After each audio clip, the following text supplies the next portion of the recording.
Tungabhadra dam gate కొట్టుకుపోయింది అనేటువంటిది తెల్లవారుజామున తెలిసిన వెంటనే రాష్ట్రంలో ఉన్నటువంటి ఉన్నతాధికారులందరినీ కూడా అప్రమత్తం చేయడం జరిగింది. దాని తర్వాత డ్యామ్ అధికారులతో మాట్లాడి ఏం జరిగింది అనేటువంటి తెలుసుకుని తెల్లవారుజామున ఎప్పుడో గేటు కొట్టుకుపోవడం, దాని నుంచి పెద్ద ఎత్తున నీరు వృధాగా నదిలేకపోవడం జరుగుతూ ఉంది. అనంతపురం, కర్నూలు జిల్లాలకి గుండెకాయ లాంటిది ఈ తుంగభద్ర డ్యామ్. దీన్ని నమ్ముకుని లక్షలాది మంది రైతులు మిరప పంటల్ని వేసినటువంటి పరిస్థితులు ఉన్నాయి. ఇవన్నింటినీ దృష్టిలో పెట్టుకుని సాధ్యమైనంత త్వరలోనే దీన్ని రెస్టోర్ చేయడానికి ప్రభుత్వం అన్ని చర్యలు తీసుకోవాలని చెప్పేసి ముఖ్యమంత్రి గారు ఆదేశించారు. అది ఆ డ్యామ్ అత్యంత పురాతనమైనటువంటి డ్యామ్ కావడంతో ఆ డిజైన్ అక్కడ స్టాప్ లాక్ గేట్ అరేంజ్మెంట్ కూడా అందులో డిజైన్ లేకపోవడం మనకు నష్టం కలిగించేటువంటి అంశం. స్టాప్ లాక్ గేట్ ఏంటి అంటే ఇట్లాంటి విపత్కర పరిస్థితులు వచ్చి ఏదైనా గేట్లు కొట్టుకుపోయినప్పుడు ప్రత్యామ్నాయంగా ఇంకో గేట్ని దించుకునేటువంటి అవకాశం ఈ కొత్తగా వచ్చేటువంటి డ్యాముల్లో డిజైన్ చేస్తూ ఉన్నారు.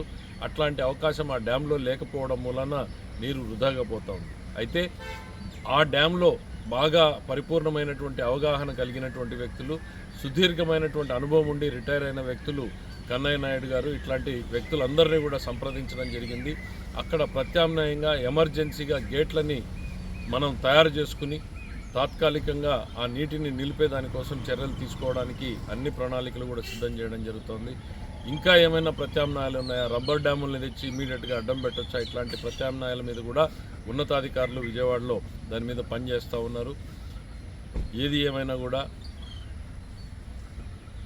ఇది అత్యంత బాధాకరమైన అంశం.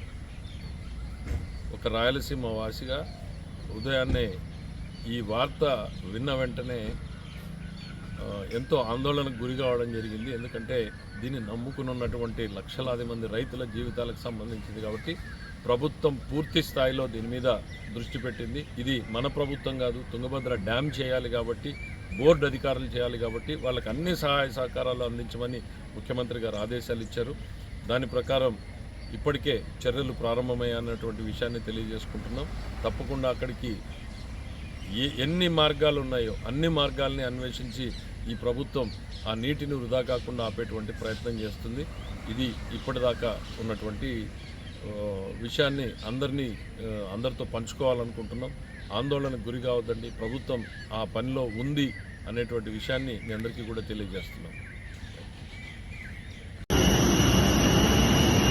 ముఖ్యమంత్రి గారి ఆదేశాలతోటి తుంగభద్ర బోర్డు ఉన్నతాధికారులతో మళ్లీ చర్చించడం జరిగింది. డ్యామేజ్ అయినటువంటి ప్రాంతంలో తాత్కాలిక గేట్లను ఏర్పాటు చేయడానికి డిజైన్లను రిటైర్డ్ అధికారులను సంప్రదించి ఆ డిజైన్లను పొందడం జరిగింది.